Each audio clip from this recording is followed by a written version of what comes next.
안녕하세요. 진짜 너무 황당하고 어이없는 일이 있었기에 무기명 사연으로 공유해보고 싶어져서요. 가족 얘기라 사실 제 얼굴에 침 뱉기가 되는 격이라 이렇게 아예 일면식도 없는 사연 채널을 통해서나마 세세하게 털어놓고 싶네요. 하고자 하는 이야기는 제 안에서 정해져 있는데 이게 글로 쓰고 나면 어떻게 될지 그리고 사연으로 소개될 때는 어떨지 기대와 떨림이 공존하고 있습니다. 저는 경기도의 어느 도시에 살고 있는 30대 직장맘이고요. 저의 친정집이랑은 시간을 넉넉히 잡아보면 대략 1시간 정도 걸리는 거리에 살고 있기도 합니다. 친정집에는 저희 아빠만 계십니다. 친정엄마는 돌아가신 지가 이제 9년이 되었어요. 외가 쪽 집안에 그런 질병 관련한 가족력이 있어서 영향이 있었고요. 암으로 돌아가셨습니다.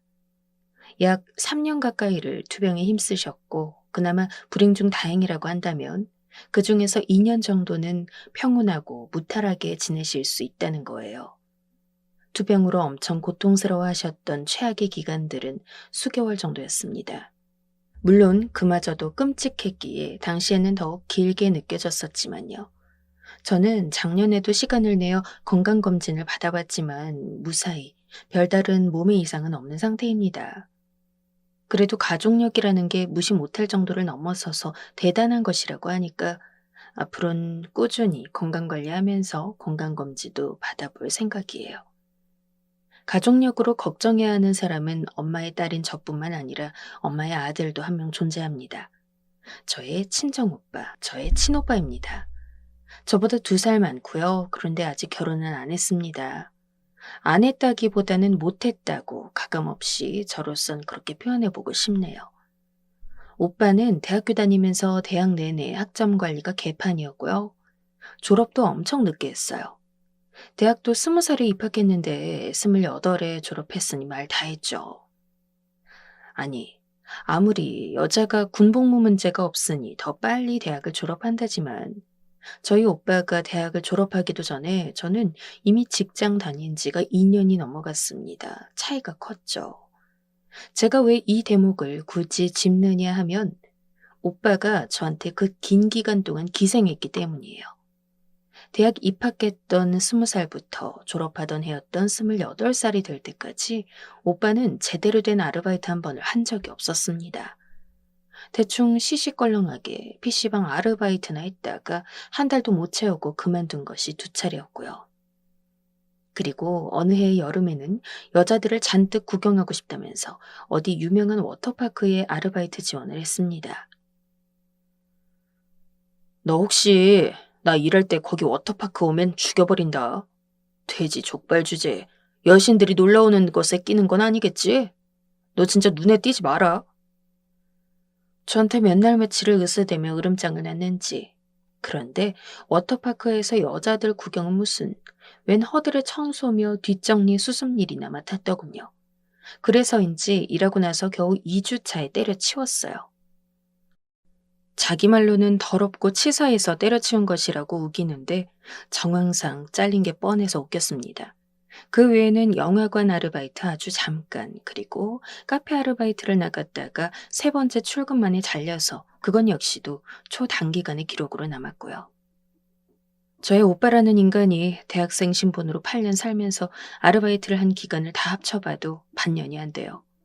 그러니까 무슨 사회생활을 제대로 체험해봤고 무슨 돈을 벌어봤겠어요.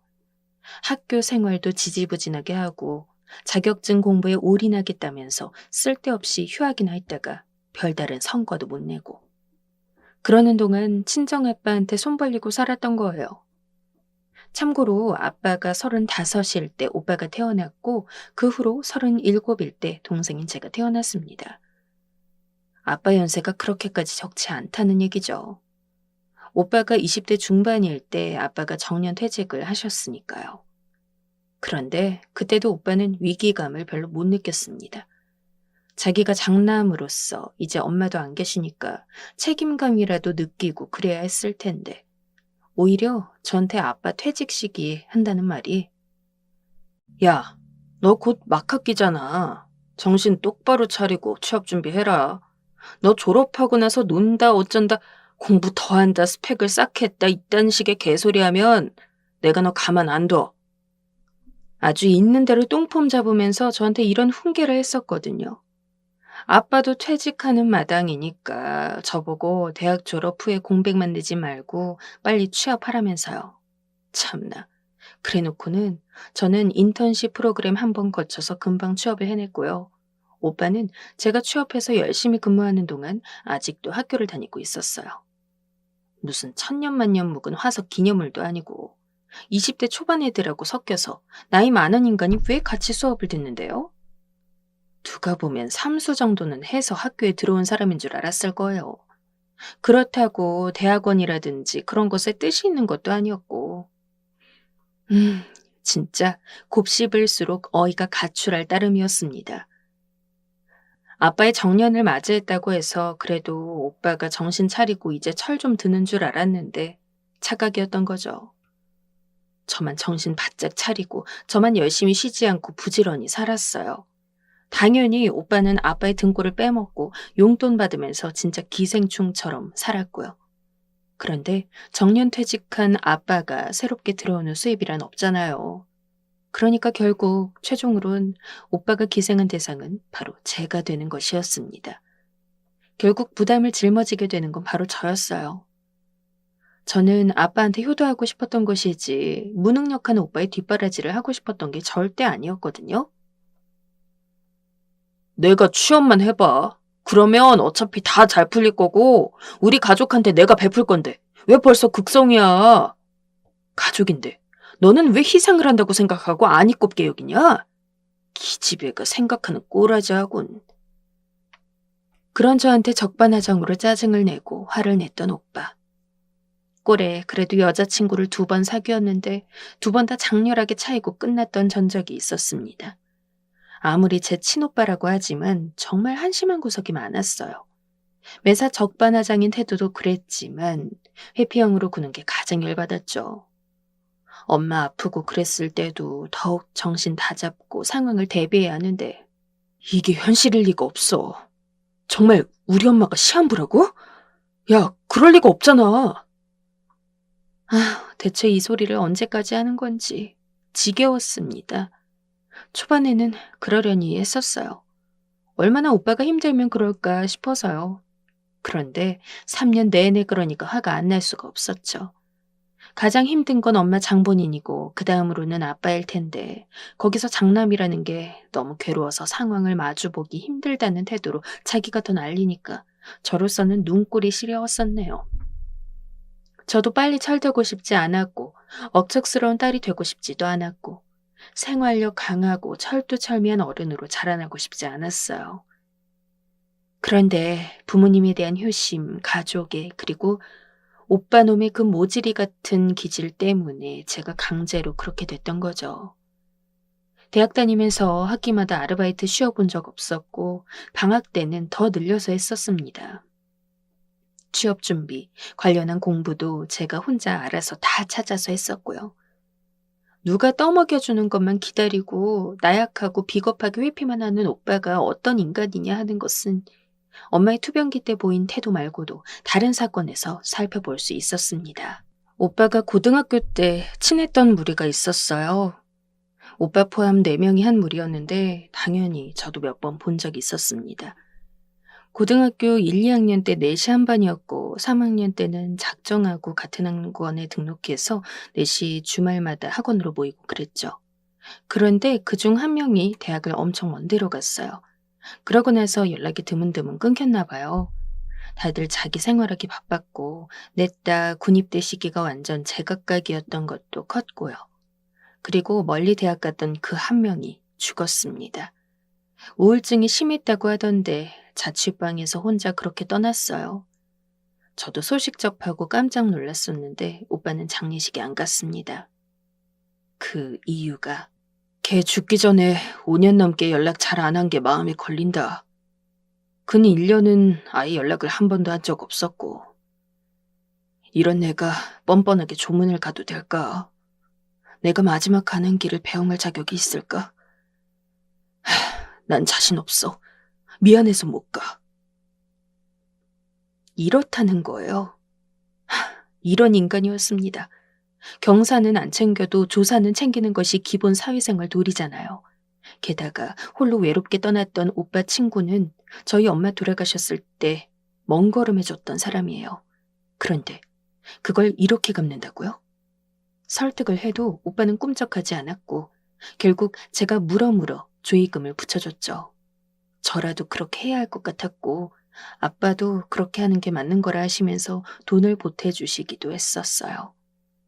오빠가 장례식 안 가는 이유로 미안하다느니 어쩌니 하는 건 그저 비겁함 그 자체였죠.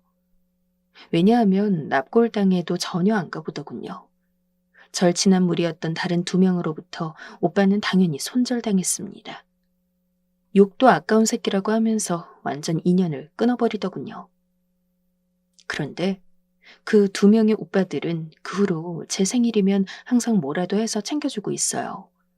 지난번 생일에는 코로나 시국에 어디 가지 말고 배달이나 시켜 먹으라면서 치킨 쿠폰들을 보내줬었죠. 그러면서 저한테는 절대로 뭐 안 받습니다. 제가 답례로 선물 쿠폰 보내줬더니 둘 다 그거 취소시켜서 저한테 돌려줬어요. 인성이 덜 된 놈을 오빠로 둬서 제가 힘들겠다고. 그리고 친구 녀석 그렇게 떠났을 때 어떻게 해서든 조의금 보내온 노력에 두고두고 고마웠었다면서. 그래서 생일이나마 챙겨주는 거니까 마음 쓰지 말라고들 하더라고요. 저랑은 이렇게 오히려 1년에 한두 차례 연락하고 있는데 절친한 무리의 당사자였던 오빠는 내처진 게 우습고도 쓸쓸하더군요. 갈수록 그렇게 살고 있으니까 제대로 된 인간관계를 만들 수 있을 리가 없었죠. 사적으로 잘 지내는 친구라고는 나중에 보니까 오빠 주변에 단 한 명도 남아있지 않았습니다. 오빠는 첫 직장에서 일을 다니다가 뭔 일이 있어서 몇 달 뒤 나왔었고요. 그리고 30이 되기 직전에 간신히 재취업을 했습니다. 전 직장 경력을 인정 못 받아서 연봉은 낮은 편이었죠.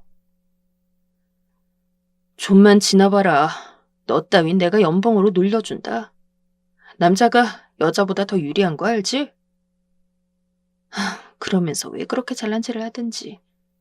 돈 벌면 아빠한테 용돈이나마 제대로 챙겨드리든지 그런 얘기 나오면 연봉이 박봉이라면서 툴툴거리고 그런 얘기 안 날 때면 내 연봉이 너 연봉 금방 따라잡으니까 각오해라 이딴 소리나 하고 정말 생각할수록 답이 없는 인간이었네요. 그 후로 수년이 흘렀지만 애기 낳느라 중간에 경력이 단절됐던 저보다도 오빠는 지금 적게 벌고 있습니다. 이건 이것대로 한장하겠네요. 저는 제 나이 딱 30에 결혼을 했습니다. 저보다 2살 연상이고요. 네, 그러니까 저의 신랑이 제 친오빠랑 동갑이죠. 그런데 희한한 게요. 신랑이랑 오빠랑 나이가 동갑이라는 건 외에도 공통점들이 있어요. 일단 이름의 발음이 엄청 비슷하다는 것도 그렇고요. 키도 아주 근소한 차이라서 거의 똑같은 수준이고 상의 사이즈가 똑같고 신발 사이즈가 똑같고 여기에 혈액형도 같습니다. 이렇게 비슷한 구석들이 꽤나 있는데도 완전히 사람이 상반되게 개념 있고 성실하고 건실하면서도 착할 수도 있구나. 이렇게 잘날 수도 있구나. 이걸 알려준 사람이 신랑이었기 때문에 제가 그 놀라움으로 점점 반했던 것 같아요. 정상적으로 개념이 박혀 있다는 것 자체가 저는 감동이었을지도 몰라요. 좀 더 어렸을 때 한 3번의 연애들은 전부 가벼운 느낌이었고 결혼 전제로 만나본 건 신랑이 처음이었거든요. 그런 시기에 만난 상대가 제 오빠랑은 다르게 바람직한 사고방식을 지니고 있는 것이 너무 좋았어요. 제 신랑이 저랑 연애할 때 무슨 대화를 하다가 이런 말을 하게 됐는데 저는 정말 좋았습니다. 신랑이 하는 말이 자기는 잘난 조건에서 태어나지 못했지만 경쟁 사회 속에 살아오면서 더욱 잘난 남자가 되어 사랑하는 여자를 부족하지 않은 환경에서 보듬고 아껴주고 싶다는 목표를 가지고 달려왔다고 하는 거예요. 거의 웬만한 남자들이라면 자기 여자를 자기가 책임지고자 하는 욕구며 욕심이 있는 거라고. 여자를 얼마나 더 행복하고 잘나게 만들어줄 수 있느냐가 잘난 남자의 척도라고 생각한다며 신랑이 그랬습니다. 그리고 저는 그 말을 듣자마자 속으로 이 남자랑 결혼해야겠다. 라는 결심을 해버리고 말았죠. 신랑은 친정아빠랑 그런 생각 같은 것들이 비슷했어요. 어디 가족 모임이나 지인 모임 이런 데 가면 아빠는 항상 엄마의 길을 살려주고 맞춰줬죠. 오빠나 제가 사춘기 때 기어오르고 대들고 이런 거 유연하게 넘어가 주셨다가도 엄마한테 그러면 아빠는 불같이 화내셨던 분이에요. 너희 남매한테 닿은 손길을 그거 전부 너희 엄마 것인데 어디 건방지게 행동하냐면서 엄청 뭐라고 하셨죠. 그런데 저희 외가에 지금 암으로 돌아가신 지 오래됐지만 외할아버지가 일단 가부장적인 걸 넘어서서 지독한 남존여비 사상을 지니고 계셨고요. 외삼촌도 딱 그러신 분입니다. 제 오빠가 이런 영향을 받았거나 아무튼 기질을 물려받은 것 같아요. 제 생각은 아무래도 그래요. 저는 신랑이 경제력도 어느 정도 갖춘 것도 그랬지만 사고방식이라든지 그런 게 가장 마음에 들어서 결혼 결심을 하게 되었고 프로포즈도 제가 먼저 했습니다. 평소 신랑의 취향을 잘 봐뒀다가 반지를 주문 제작까지 해서 아주 마음먹고 프로포즈 했었네요. 전혀 완전 추호도 생각지 못했다는 듯 그때 신랑이 깜짝 놀란 표정이었는데 이내 정신 차리고 나서 처음 한 행동이 반지를 받아주고 수락의 의미로 절 껴안아줘서 정말 다행이었어요. 이때 거절당했어도 저는 나중에 기회 봐서 또 신랑한테 결혼하자고 어떻게든 했었을 것 같네요. 그 정도로 마음에 들었거든요. 저희끼리 결혼하기로 정하고 나서 시댁에 정식으로 인사 갔을 때도 또 한 번 느꼈어요. 역시 사람이 하나를 보면 열을 안다고. 시댁 식구들도 어쩜 그렇게 신랑하고 결이 비슷한지 모르겠더라고요. 시부모님 두 분 다 지혜로우시고 성격은 유들유들하세요. 그리고 신랑 위로는 누나, 아래로는 남동생이 있는 삼남매 중에 둘째인데 셋 다 정말 사이가 좋습니다. 결혼 전에 예상하고 기대했던 대로 진짜 시월드니 하는 그런 시댁살이 같은 거 전혀 겪어본 적 없어요. 제가 하도 마음에 들어 하니까 저희 아빠는 당연히 결혼을 허락해 주실 요량이었지만 시간이 지날수록 제 결정 때문이 아니라 그냥 아빠 본인이 저희 신랑한테 점점 빠지셨어요. 정말 양가에서 하나도 문제나 잡음 나오는 것 없이 결혼했네요. 결혼하고 나서 계획과 상관없이 너무 이르게 임신을 해버렸지만 후회는 없습니다. 임신 기간 동안은 물론 아기 낳고 나서도 신랑은 한결같이 좋은 사람이었기 때문이에요. 이렇게 괜찮은 사람이 집안에 들어왔으니 오빠도 좋아했어야 망정인 거죠. 그런데 아니었어요. 진짜 기막히게도 제 신랑한테 오빠가 열등감을 가진 거예요. 나도 그 정도 연봉 받을 수 있었는데 회사에서 일 하나 잘못 꼬인 게 컸지. 그리고 나도 바빠서 관리를 못해서 그렇지 신경 쓰면 얼굴 봐줄만 하거든. 솔직히 내가 더 남자답게 생기지 않았냐? 저 결혼하기 직전부터 해서 얼마나 신랑한테 열등감을 드러내며 바득바득 자기 매부의 존재감을 인정하지 않으려 드는지 정말 취했습니다. 그리고 황당했던 건 자기가 여동생한테 최고로 다정한 오빠라고 우기기 시작했다는 점이었어요. 어른 돼서 서먹해졌을 뿐이지 어릴 땐 정말 가깝고 사이 좋았다면서 자기가 소중하게 아끼고 키운 여동생을 잘 부탁한다는 뭘 하나? 그러면서 제 신랑한테 똥폼 잡기를 수차례. 나한테 냅다 달려와서 사커킥 이런 거 날리고 주먹으로 머리 때리고 발차기 연습이나 해댔던 그게 어렸을 적 사이 좋았던 거야? 제가 보다 못해 지적하니까 오빠 놈의 얼굴이 시뻘개져서 자긴 기억 안 난다는 헛소리나 해댔어요. 하여간 이런 오빠라는 작자도 결혼을 하겠다면서 나섰습니다. 여자친구랑 만난 지 1주년 되는 날 기념일 데이트에서 프로포즈를 했다고 그러는 거예요. 저는 궁금하지도 않았고 그래서 전혀 보여달라고 한 적도 없는데 오빠는 너무나 자랑해하고 싶었는지 저한테 프로포즈 현장 사진도 보내줬었어요. 모텔을 대실해서 그 방에 풍선 줄줄이 달아놓고 벽에다 A4 용지로 한 글자씩 인쇄해서 붙인 나랑 결혼해 줄래? 이게 바로 오빠가 꾸민 프로포즈였더라고요. 제가 그 사진 받아보고 아무 답장도 안 하니까 쩔지? 야, 어떠냐고. 너 했던 프로포즈랑은 비교도 안 돼서 할 말을 잃었냐? 이런 헛소리를 하던데. 저는 여수의 바닷가, 풀빌라 1박에 50만 원 넘는 곳에서 바비큐랑 새우구이 싹 준비해놓고 최고급 와인까지 곁들여서 해가 지기 시작할 때 석양 앞에서 신랑한테 프로포즈를 했던 거거든요. 어디 근본 없는 모텔에 풍선 프로포즈랑 비교를 하나요? 그걸 받아줬다는 오빠의 여자친구. 그러니까 저한테 예비 새언니가 되는 그분의 체면을 생각해서 차마 욕은 안 해줬네요.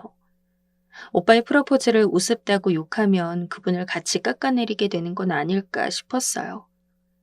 예비 새언니 그분은 저랑 출생 연도가 같은 동갑인데 1월생이라 빠른이더라고요. 저한테 오빠가 알아서 네가 서열 정리하고 잘 굽혀 들어가라. 나랑 결혼할 사람이니까 당연히 너보다 서열이 위고 나이로 봐도 빠른 입학이니까 너보다 엄연히 위야. 알겠냐?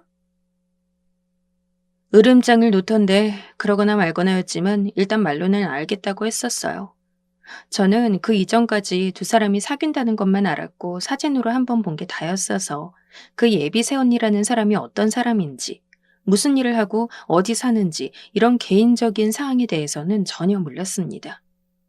원래 내가 나보다 최소 4살 어리지 않으면 쳐다도 안 보는데 진짜 나한테 너무 헌신적이고 애가 착해서 내가 마음을 돌렸다. 이런 여자라면 내가 결혼해줘도 되겠다 싶더라고.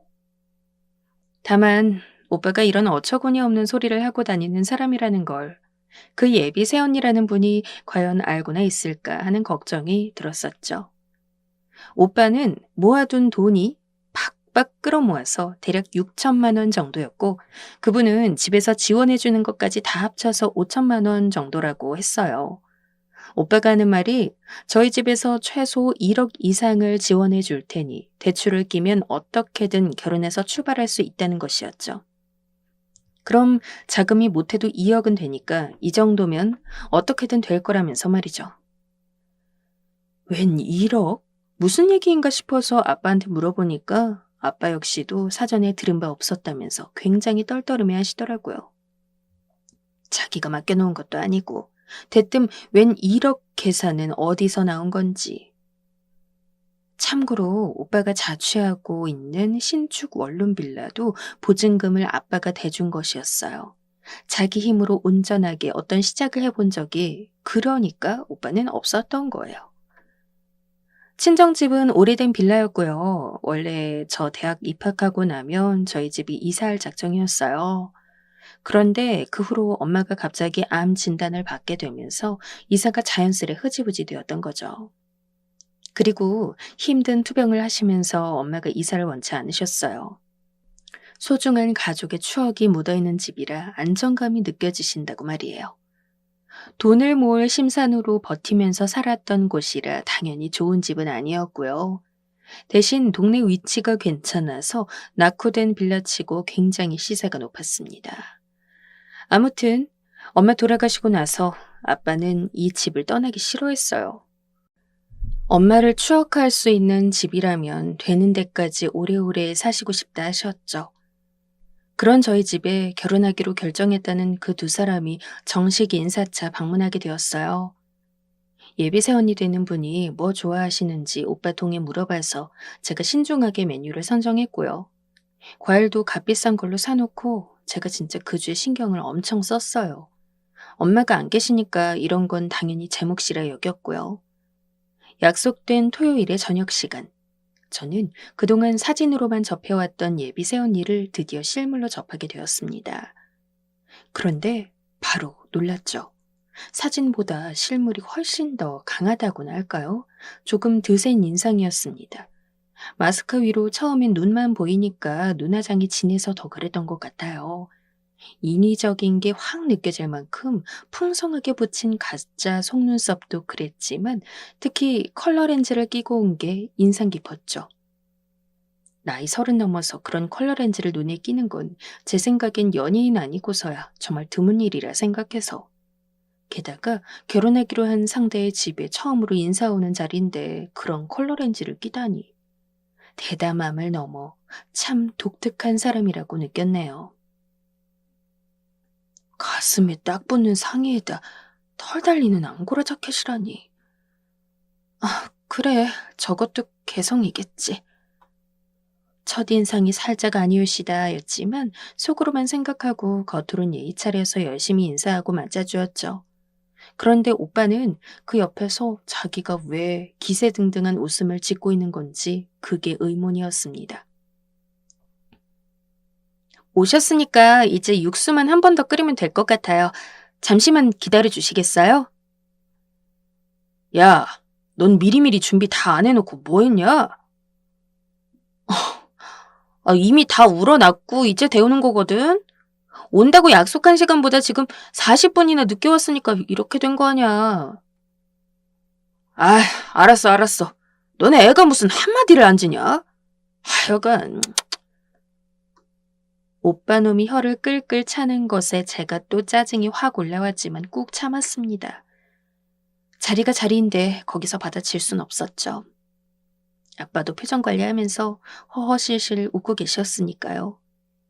예비 새언니가 잠시 후 마스크를 벗어 드디어 얼굴을 자세히 볼 수 있었는데 얼굴 면적에 비해 엄청 작은 입술에다 립스틱 색깔을 엄청 시뻘건 색으로 칠하고 오셨더라고요. 그래, 그럴 수도 있지. 얼굴에 안 받는 색이라도 자기가 그 색을 너무 좋아하면 그럴 수도 있지.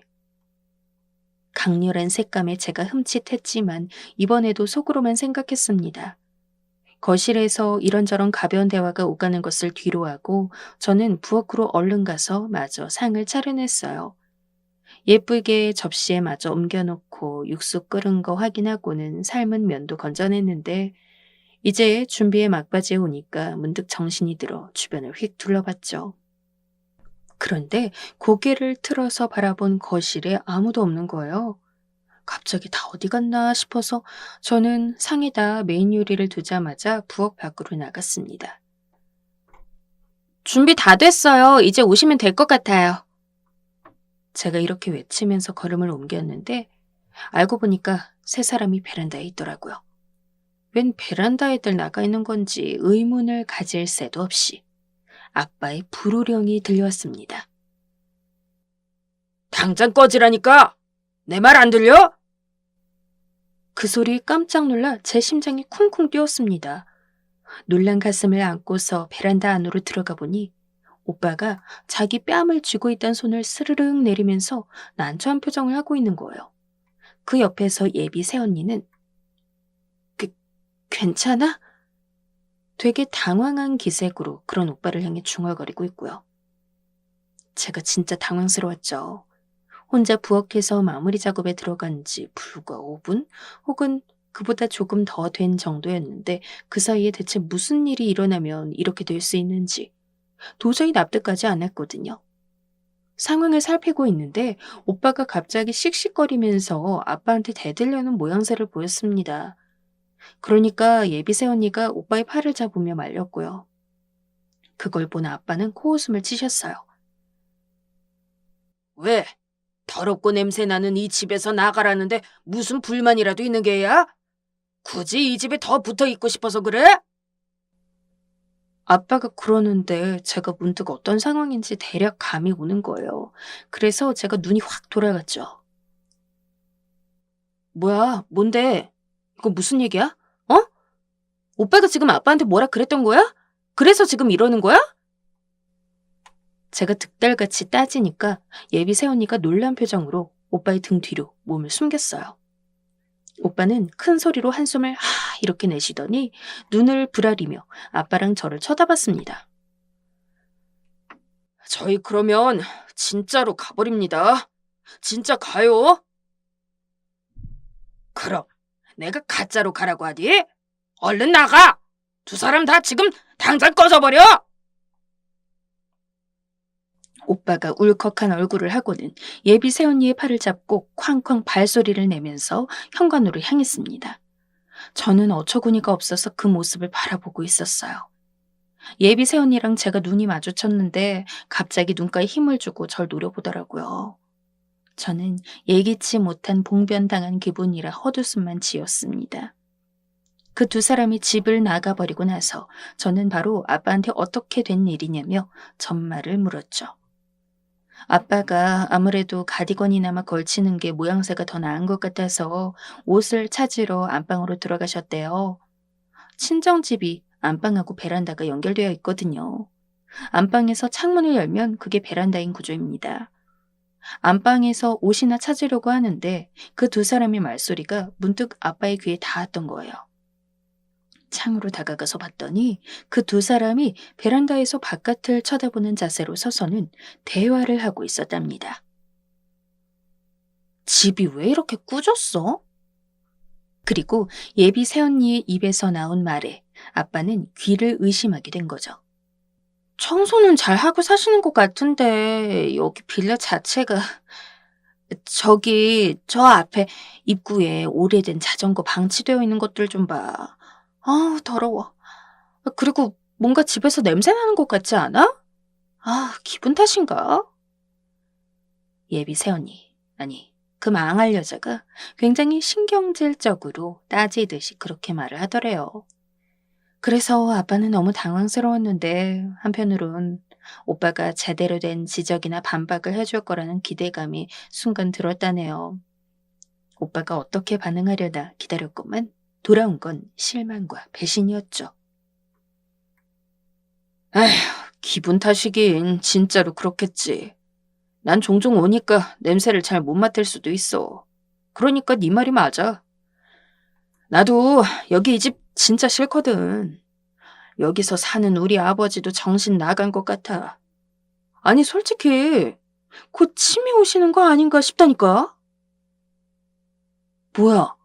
우리 결혼하기로 해놓고 그런 불길한 소리를 나 들으라고 하는 거야? 에이 괜찮아. 내 동생 있잖아.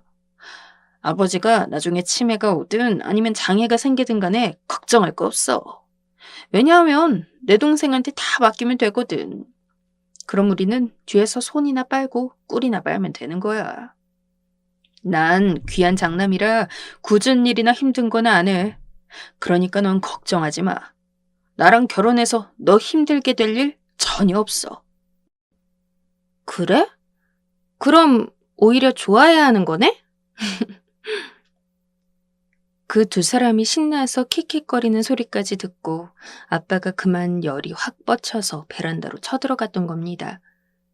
둘이서 무슨 얘기들을 한 거냐고 다 들었다고 그렇게 단번에 따지셨는데 그 앞에서 죄송하다고 하긴커녕 오빠란 작자가 뻔뻔하게 대답한 소리가 뭐요?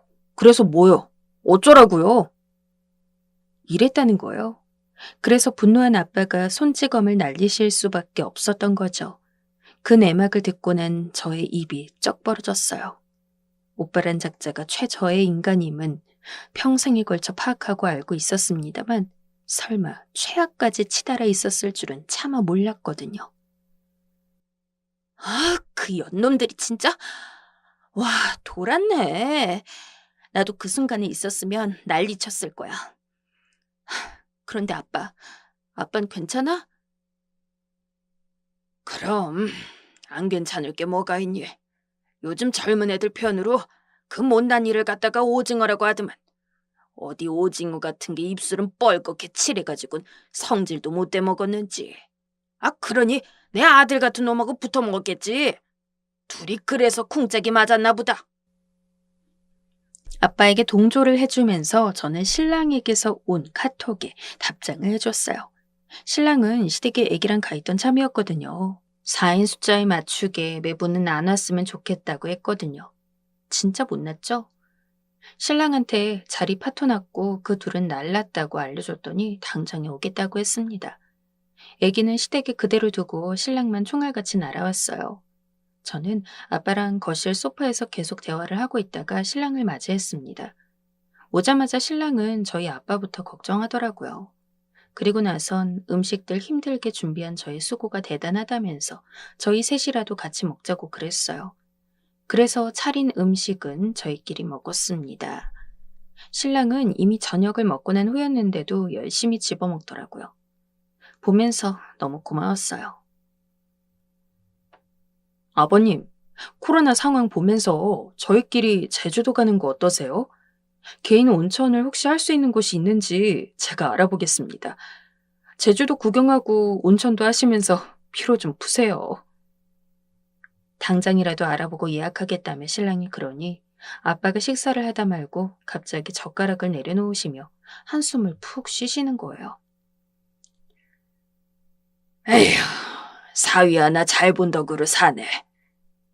네 엄마도 있었다면 이렇게 훌륭한 사위를 그 누구보다 예뻐하고 아껴줬을 텐데. 아빠가 울컥하신 모습에 저도 눈시울이 시큰해져서 얼른 억지로 미소라도 지어 보였어요.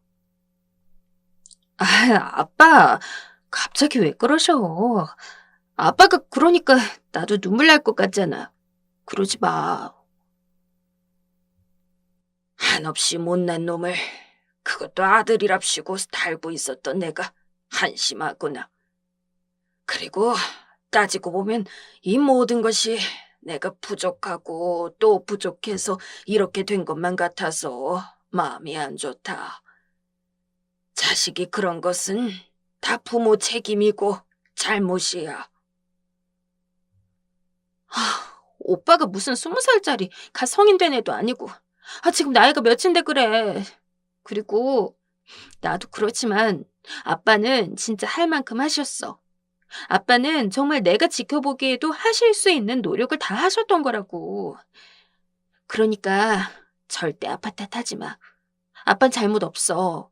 굳이 잘못을 꼽는다면 그 등신의 손을 완전 놓지 못했던 우리 둘의 무른 태도야. 이제 그러지 말자. 아빠가 눈물을 보이시는 건 엄마 돌아가시고 나서 처음이었기 때문에 늘 강인하셨던 분이 그러니까 저도 덩달아 눈물을 훔치고 말았어요. 천천히 음식을 먹으며 저희는 앞으로 어떻게 할 것인지에 대해 진지하게 대화를 나눴습니다. 아빠는 속으로 결정 내리신 게 있다면서 오빠 자취방에 들어간 그 보증금은 그냥 줘버리시겠다고 했어요. 대신 그걸로 모든 것을 끝내고 땡치고선 이제 없는 놈 취급하겠다면서 하셨습니다. 결혼하든지 말든지 그것조차도 관심 안 두고 상관 안 하겠다고 하셨죠. 아빠의 선언에 저랑 신랑도 동의했고 무조건 따르고 지지해드린다고 했습니다. 그 다음 주에 오빠가 아빠한테 사과하러 갔어요. 그리고 쫓겨났습니다. 정중한 사과였다면 아빠도 혹시 흔들렸을지 모를 일이었으나 솔직히 아들의 길을 살려주셔야 맞는 거 아니에요? 제가 장남인데 저한테 몰아주셨어야지. 진작 안 그러시니까 제가 항상 속으로 고민이 많았던 거잖아요. 갑자기 혼자 발작하면서 아빠한테 그런 내용들을 따지더니 굉장히 분했는지 울었다는 거예요. 그걸 보시곤 아빠는 아주 기막히셨던 거죠. 그러니 당장에 또 쫓아내셨던 거고요. 진짜 분할 일도 더럽게 많은 작자입니다. 자기가 못난 걸 그리고 왜 꼭 남 탓을 할까요? 맨날 제 탓, 아빠 탓. 그러다가도 며칠 후에는 자기 여자친구 탓을 했어요. 걔가 인성이 부족한 게 문제라면서 말이죠. 난 아무런 문제가 없잖아. 그런데 지금 결혼하기로 하고 나서 진지하게 대화도 해보고 그러니까 애가 너무 이상한 거야. 점점 그런 게 보이네. 얘가 그날도 먼저 그러지만 않았어도 아버지랑 틀어질 일 없었어. 그러더니만 둘이 헤어졌습니다. 더 정확한 표현으로는 오빠가 일방적으로 차였습니다. 아휴, 그러고 나서 저한테 미안하다고 사과를 하더라고요. 아무튼 간에 내가 미안했다. 미안해. 뭐가 미안한데? 제가 물으니까 아무런 말도 못하더니 잠시 후 또 혼자 발작을 하는 겁니다. 야, 미안하다고 하면 알아서 알아들어야지. 뭐가 미안한지는 왜 물어? 넌 그게 문제야. 진짜 어이가 상실했죠. 더 이상은 상대할 가치도 없겠구나 싶어서 아예 번호를 차단했습니다. 그랬더니 제 신랑한테 연락하더군요.